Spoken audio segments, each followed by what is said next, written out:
गुरुजी की महिमा कितनी अपरंपार है, हम आगे सुनते हैं। प्रदीप सिंघल जी, मेरा ये मानना है कि जब एक इंसान मंदिर जाता है, गुरुद्वारे जाता है या किसी भी धार्मिक स्थल पर जाता है या सत्संग में जाता है, तो वहाँ क्या भगवान मिलते हैं? मुझे लगता है कि भगवान वहाँ नहीं, भगवान तो आपके अंदर है।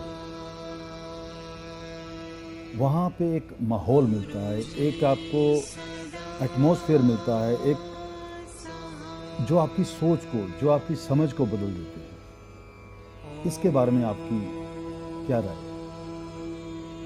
तो गुरुजी से जुड़ने के बाद जैसे मैंने बताया कि सबसे पहले वो हेल्थ वेल्थ ब्लेस करते हैं। उसके बाद क्या एक स्टेज ऐसी आ जाती है अंडरस्टैंडिंग की गुरुजी के साथ कि हम जैसे 100% गुरुजी से सेंटर कर दिया तो 100% आपके कार्य जो है ना गुरुजी की मर्ज़ी से होते हैं। जो नहीं हो रहे वो समझ लो गुरुजी की मर्ज़ी नहीं थी, नहीं हो रहे। दूसरा ये है कि जैसे ड्रीम दर्शन है गुरुजी के, मैंने बताया गुरुजी कई बार ड्रीम में आके अपने जो भक्तों हैं उनको गाइड करते हैं, जो भी मैसेज देना हो देते हैं। कई बार तीसरे पर्सन के लिए मैसेज भी होता है। तो हम पुरानी संगत का सुनते थे कि वो गुरुजी की बड़ी सेवा करते थे, जैसे उनके पाँव दबाना, लेग्स को छूना गुरुजी को, तो कई दिनों तक उनके हाथों से गुरुजी की खुशबू आती रहती थी। तो मेरे को भी बड़ा ये रहता था कि यार हम इतने सालों से यहाँ चंडीगढ़ में थे, तो गुरुजी आते भी थे चंडीगढ़, हमें भी इस तरह से कुछ एक्सपीरियंस हो जाता तो हम भी गुरुजी को छू पाते या उनकी सेवा कर पाते। तो ऐसा कुछ हुआ नहीं था क्योंकि हम गुरु से नहीं मिल पाए जब वो यहाँ पे आते भी थे। तो एक दिन ड्रीम में आता है मेरे को कि कुछ सेवादार जो है ना गुरुजी का स्वरूप लेके आ रहे हैं। बड़ा स्वरूप है, पकड़ के ला रहे हैं हमारे घर में। 2 स्वरूप ला रहे हैं, काफ़ी भारी स्वरूप है। मैंने उनको बोला कि ये खाली गुरुजी का स्वरूप नहीं है, ये सचमुच गुरुजी होते हैं, तो बड़ा ध्यान से लाओ कहीं चोट ना लग जाए। इस तरह उनको ला के उन्होंने मेरे बेडरूम में रखा गुरुजी का स्वरूप। वो रखते रखते ही वो बिल्कुल गुरुजी आप बन गए, रियल में आ गए गुरुजी। और ऐसे एक बेड बना हुआ है, जैसे कोई स्ट्रेचर टाइप सा कुछ होता है, उस पर लेट गए गुरुजी।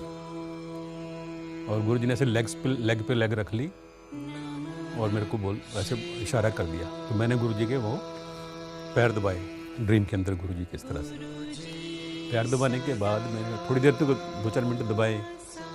उसके बाद गुरुजी कहते अच्छा हूँ मैं मलेरकोटला चल लिया, और वो डिसअपियर हो गए गुरुजी। तो गुरुजी सब जानते हैं आपके मन की।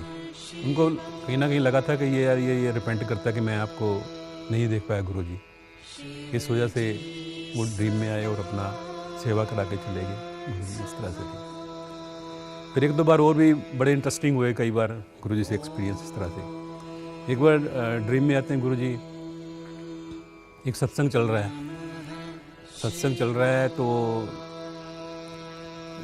वहाँ पे गुरुजी की जुत्ती होती है, जुत्ती है नहीं वहाँ पे। गुरुजी मैंने कहते यार देखी कौन ले गया मेरी जुत्ती। मैंने कहा बाहर जाके देख कहता, तू वेख कहता। मैंने बाहर जाके देखा, इधर उधर पूछा संगत को भी गुरुजी की जुत्ती मैं किसने वैसे नहीं तो नहीं चक ली। मैंने कहते चल तू ले आई फिर, है ना, जी नहीं मिली भी तू ले आई गुरुजी की जुत्ती। तो मैंने बाहर जाके पूछा भी गुरुजी ने कितना नंबर जुत्ती आंदी है। कहते जी गुरुजी तो सारे नंबर आते गुरुजी तो। ये भी सही है भी, गुरुजी हैं, उनको छोटी बड़ी क्या हो तो जुत्ती है उसके हिसाब से ही हो जाएगी गुरुजी। तो अल्टीमेटली उन्होंने फिर ऐसे संगत ने मेरे को जुत्ती का, उसके ऊपर 7 नंबर पंच था। तो गुरुजी को बाद में पता चला कि 7 नंबर का ही उनको आती थी चप्पल या जुत्ती, जो भी वो डालते थे। तो इस तरह से गुरुजी अपना एक मैसेज दे के गए। फिर मैंने जाके, क्योंकि हमारे मंदिर में जुत्ती नहीं थी एक्चुअली, गुरुजी का स्वरूप लगा हुआ था, अपना चरण स्वरूप भी थे, लेकिन जुत्ती नहीं थी। फिर मैं चैप्टर 17 में जाके वहाँ से 7 नंबर की जुत्ती लाके गुरुजी के मंदिर में रखी, अब वहीं पे रखी हुई है। तो इस तरह से गुरुजी मैसेज भी दे देते हैं। एक बार क्या हुआ और इंटरेस्टिंग है, मेरे को नींद नहीं आ रही थी, 12 साढ़े 12 का टाइम होगा, ऐसे ही अकेला। तो मैंने जय गुरु जी ऐसे करने शुरू कर दिया, मंत्र जाप जय गुरु जी करने लगे। तभी एक बड़ी जोर से आवाज आई, की होया पासा लेके सो जा आराम नाल। गुरु जी सेड लाइक दैट, भी नींद नहीं आ रही तो ऐसा मैसेज भी दे के चले गए छोटी सी बात के लिए। तो हमेशा गुरु जी साथ रहते हैं, आपके मन की जानते हैं, आपको कहने की ज़रूरत नहीं है। गुरु जी से जितना रिलेट करोगे उतने काम आपके 100% होंगे। तो एक और सुनाता हूँ मैं दिल्ली में मेरी ट्रांसफ़र हुई। दिल्ली में ट्रांसफ़र हुई तो हम अपना फ्लैट देख रहे थे, प्रॉपर्टी डीलर फ्लैट दिखाने लगा। तो जैसे हमें ले गया, 5th फ्लोर में था कोई, वो खोले चाबी से, वो खुले ना, लॉक ही ना खुले। कहते यार कल मैंने इसी चाबी से फ्लैट खोला, आज सारा खुल नहीं रहा। सिक्योरिटी गार्ड से डुप्लीकेट मंगवाई, उससे भी नहीं खुला।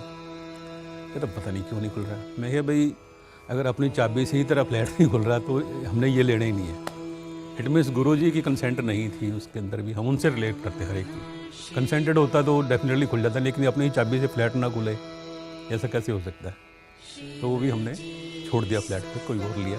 गुरु जी ने बड़ा अच्छा दिला दिया। मेरे ऑफिस में थी एक लेडी, उसका हमने फ्लैट ले लिया किराए पे।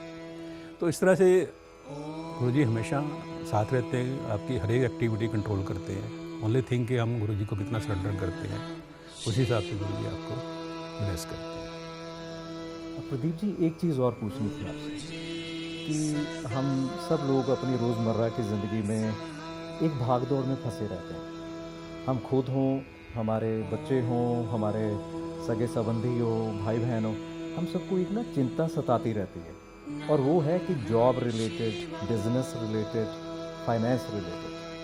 उन सब चीज़ों को लेके हम इतने पोजेसिव हो जाते हैं या इतने ऑब्सेसिव हो जाते हैं।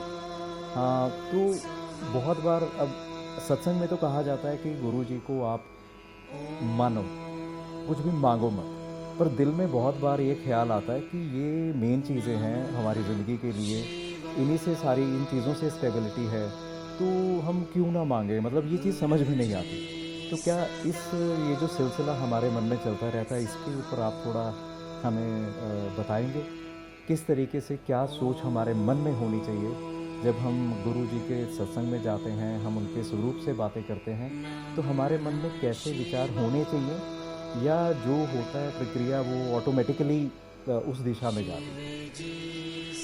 बहुत सही पूछा आपने। एक आम आदमी का क्वेश्चन इस तरह से रहता ही है कि कभी आप गुरु जी की अगर संगत में जाओ तो मेरे को नहीं लगता आपको कोई ऐसा नज़र आएगा जो वेल ऑफ ना हो। वहाँ पे आप गैदरिंग देख के समझ जाओगे कि यार ऑल आर वेल ऑफ, क्योंकि गुरु जी सबसे पहले आपको हेल्थ और वेल्थ ब्लेस करते हैं। और गुरु जी से मांगने की बात तो भूल ही जाओ, गुरु जी से आप जुड़ने की बात करोगे। आप गुरु जी से जुड़ेंगे, वो खुद देखेंगे आपके लिए क्या अच्छा है क्या नहीं है, वो खुद आपको देंगे।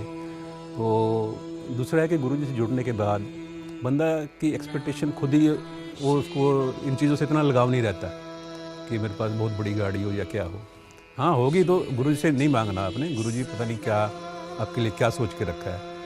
हमें तो मांगना भी नहीं आता। मान लो हमने कुछ मांग भी लिया तो हो सकता है हम कब मांग लें। इसलिए गुरु जी को बोला, गुरु जी जो मेरे लिए अच्छा है वही करना, और अपने हुक्म से जो कराना आपने वही कराना मेरे से। मैं सुबह जब भी गुरु जी से प्रेयर करता हूँ, गुरु जी जो भी कराना अपने हुक्म तो कराना। पूरा दिन जो है, जो एक्टिविटी भी आपने करनी है, चाहे वो फाइनेंशियली है, चाहे किसी बिजनेस रिलेटेड है, वो हमेशा गुरु जी से आप परमिशन लेके जाओ कि गुरु जी मेरे को वही कराना जो मेरे लिए अच्छा हो। दूसरा है कि फैमिली में जैसे मेरा बेटा था, बेटा है अभी बैंक में ऑफिसर है वो। पहले वो किसी प्राइवेट जॉब में करता था, डेल इंजीनियर। तो यहाँ पे मोहाली में था। तो उसके बाद मैंने कहा यार, वो रात को ड्यूटी करता था, दिन में सोया रहता था। इस तरह मैं कहा ये चलो अभी तो यंग है, चल रहा है, लेकिन ये लाइफ लॉन्ग कैसे चलेगा। कहीं बंदे ने बाहर जाना हो, कुछ करना हो। तो फिर मैंने कहा यार तू गवर्नमेंट जॉब ट्राई कर ले। वो कह रहा ठीक है। वो वाली डेल कंपनी यहाँ बंद होगी मोहाली में, उसको बेंगलोर भेजे थे, वो नहीं गया। तो उसने से बैंकिंग का कोचिंग लिया यहाँ पे। फिर उसने बैंक टेस्ट देने शुरू किए, उसके कई टेस्ट क्लियर हो गए। इंजीनियर 2-3 महीने में उसने सारा ग्रैब कर लिया उसको। तो सबसे पहले उसकी एक क्लैरिकल सिलेक्शन आई SBI में। कहना पापा मैं ज्वाइन कर लूँ। मैंने कहा यार तू इंजीनियर हो गया, अब क्लर्क ज्वाइन करेगा, तो मेरे को अच्छा नहीं लग रहा था। मैं चलो मैं गुरुजी से बात करता हूँ, पूछूंगा, मन मन में सोचते हैं। तो मैं अंदर गया मंदिर में, गुरुजी से नमस्ते करके गुरुजी से पूछा, गुरुजी भी कह रहे जाने वास्ते होते ना, ज्वाइन करूँ। तो गुरुजी की इंटरनली ही सर ऐसी आवाज़ आती है, यह आपको टेलीपैथी कह लीजिए, उन्होंने कहा इन अफसर बनाना, बड़ा अफसर बनाना है, ऐसे गुरुजी ने बोला। मैंने कहा, मैंने उसको बोल दिया बेटा का, मैं कहा भाई तूने ये ज्वाइन नहीं करनी क्लैरिकल। दूसरा मैं ये भी डरता था कि अगर उसको ऑफिसर की ना मिली और क्लैरिकल मैंने ज्वाइन नहीं करने दी तो हो सकता कल को मेरे को लाइफ लॉन्ग एक ब्लेम लग जाए कि आपने कोई अच्छी जॉब नहीं मेरे को ज्वाइन करने दी। तो थोड़े दिन बाद वही हुआ, उसका बैंक ऑफिसर का क्लियर हो गया, फिर वो एज ए ऑफिसर लग गया। अब वो कैनरा बैंक में साउथ में पोस्टेड है। अभी उसने कैनरा बैंक ही छोड़ के बल्कि SBI में सिलेक्शन हो गई अभी उसकी as a specialist officer. In January he will join there foreign exchange का कोई ऑफिसर बन गया। तो गुरुजी अपने आप ही मतलब आपको क्या चाहिए क्या नहीं चाहिए अपने आप देखते हैं, उनसे कभी मांगो नहीं, उनसे मानो बस। गुरुजी के स्वरूप से बातें करके आपको जवाब मिलता है, डेफिनेटली जवाब मिलता है, इसमें कोई दो राय नहीं। प्रदीप जी, गुरु जी की एक फ्रैगनेंस है, रोज़ है या कुछ ਇਹੋ ਜਿਹੀ ਸਮੈਲ ਹੈ, तितली है, मोर है, ਇਹਦੇ ਬਾਰੇ ਜ਼ਿਕਰ हर जगह ਹੁੰਦਾ है, ਉਹਦੇ ਬਾਰੇ कुछ दसोगे? तो गुरुजी की फ्रेगनेंस डेफिनेटली आती है जब गुरुजी आते हैं, एक बार आते हैं तो पूरी संगत को ऐसे ब्लेस करते हैं।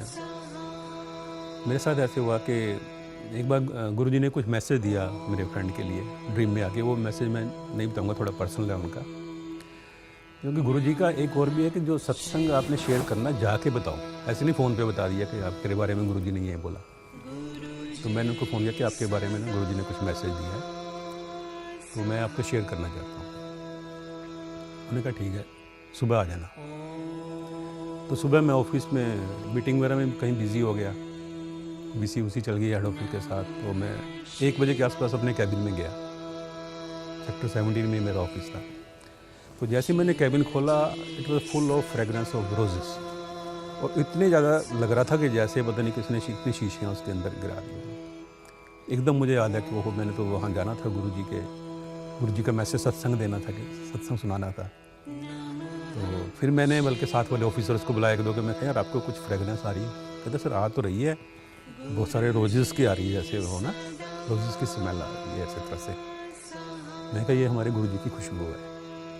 तो 3-4 बंदों को मैंने दिखाया। अच्छा, फिर मेरे को उधर से टाइम हो रहा था, मैं गुरुजी ने मैसेज दी कि आप उसको बता के आओ। इधर में गुरुजी की फ्रेगरेंस आ रही है तो छोड़ के जाने को भी दिल ना करे। तो अल्टीमेटली मैं चला गया मैसेज देने के लिए जो भी गुरुजी ने दिया था।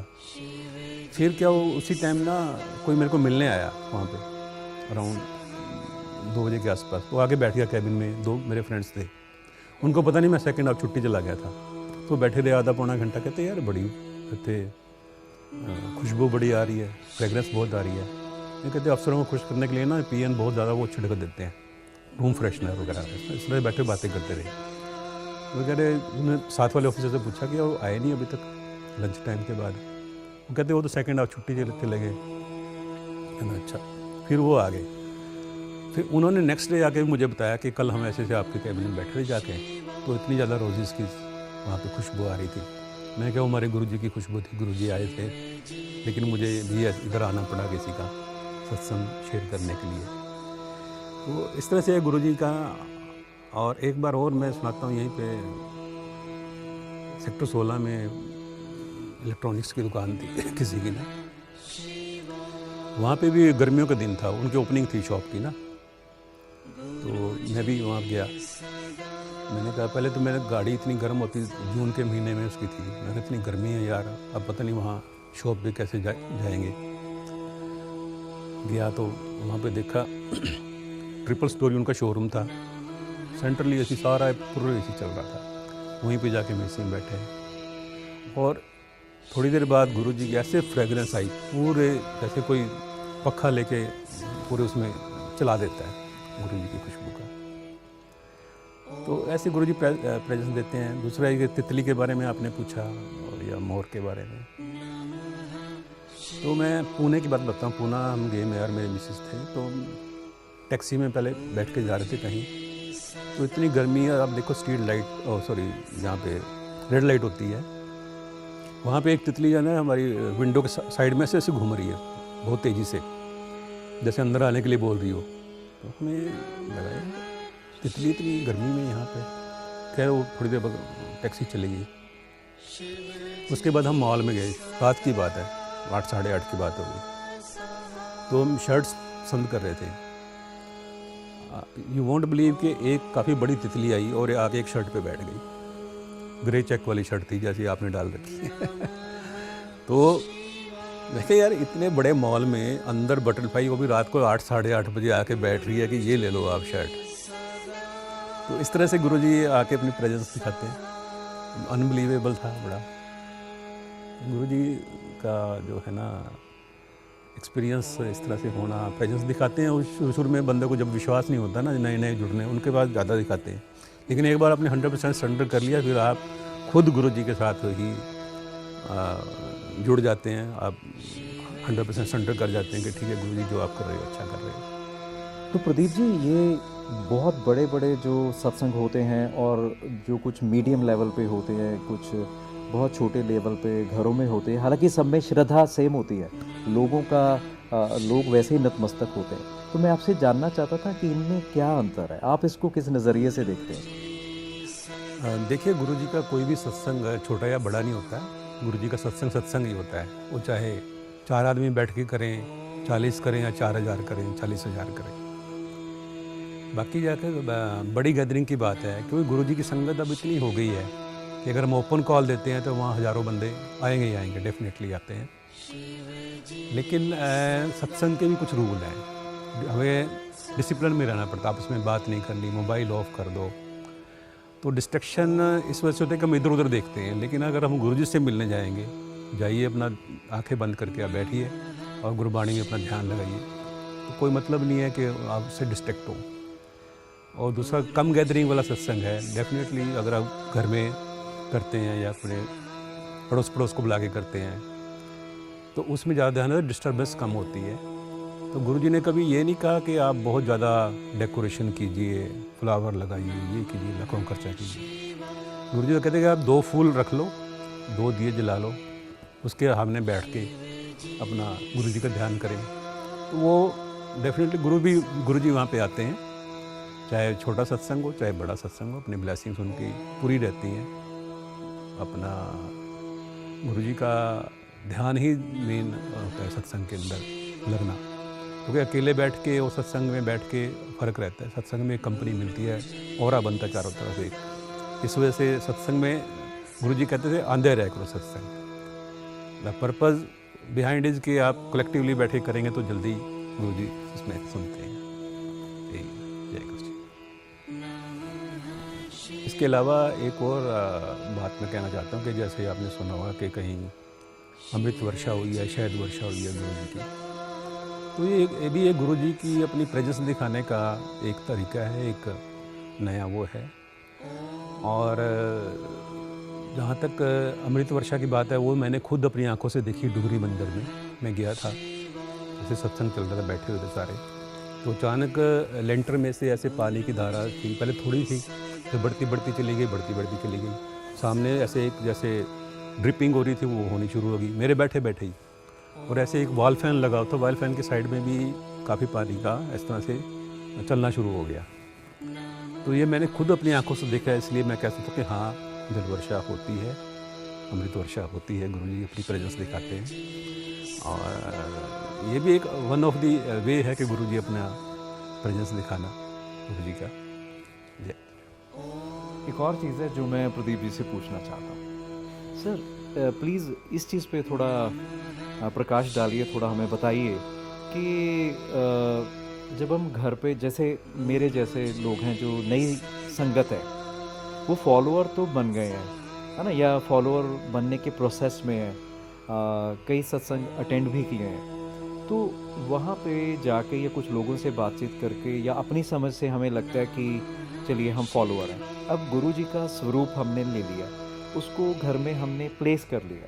तो बहुत बार कंफ्यूजन इस चीज़ को लेके होता है कि हम उसको नॉर्थ में रखें, ईस्ट में रखें, किचन में रखें, अपने बेडरूम में ना रखें, है ना, ड्राइंग रूम में रखें, तो ये फिर मतलब ये सब चीज़ें एक बार ना कह लीजिए कि कुछ वहम का पार्ट है कि वहम भी हमें हो सकता है इन चीज़ों का, और गुरुजी का कहना तो ये था कि वहमों में से बाहर निकलो।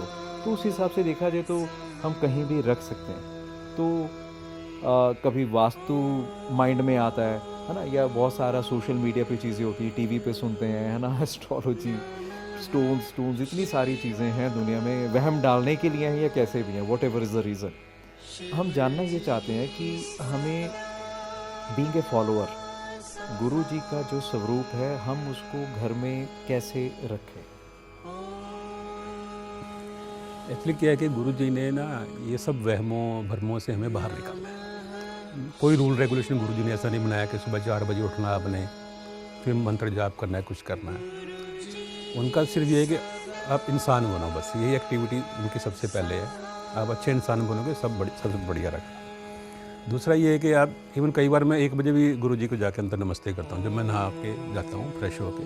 तो ऐसा कोई टाइमिंग नहीं है कि अपने सुबह उठ के ही करना है, और ये भी नहीं कि 2-2 घंटे आप मंत्र जाप करते रहो। आप एक बार गुरु जी को याद कर लो, सुबह जाके जब भी आपका टाइम लगे, जब भी आपका रूटीन हो, उसी रूटीन में जाके वो गुरु जी से नतमस्तक हो जाइए। और कहीं बाहर जा रहे हो तो गुरु जी से डेफिनेटली कुछ ना कुछ, जो भी आप उनसे धूप बत्ती या कुछ करते हो, जो भी आपके रिचुअल है, गुरु जी का कोई ऐसा वो नहीं है रूल रेगुलेशन किसी के लिए कि क्या टाइमिंग आपने करनी है। दूसरा स्वरूप लगाने का, आप मंदिर में डेफिनेटली लगाइए स्वरूप गुरु जी का। मैंने तो ड्राइंग रूम में लगाया हुआ है गुरु जी का स्वरूप लगाया, यहाँ से हमें गुरु जी नज़र आते रहे। हमें ये रहता है कि गुरु जी का स्वरूप बार बार नहीं बदलना चाहिए। गुरु जी जो जगह पसंद करते हैं वहीं पे उस स्वरूप रहना चाहिए। जहाँ पे भी लगाया आपने, आते जाते नजर आए तो बहुत अच्छा है, वहीं पे लगा के रखिए गुरु जी का।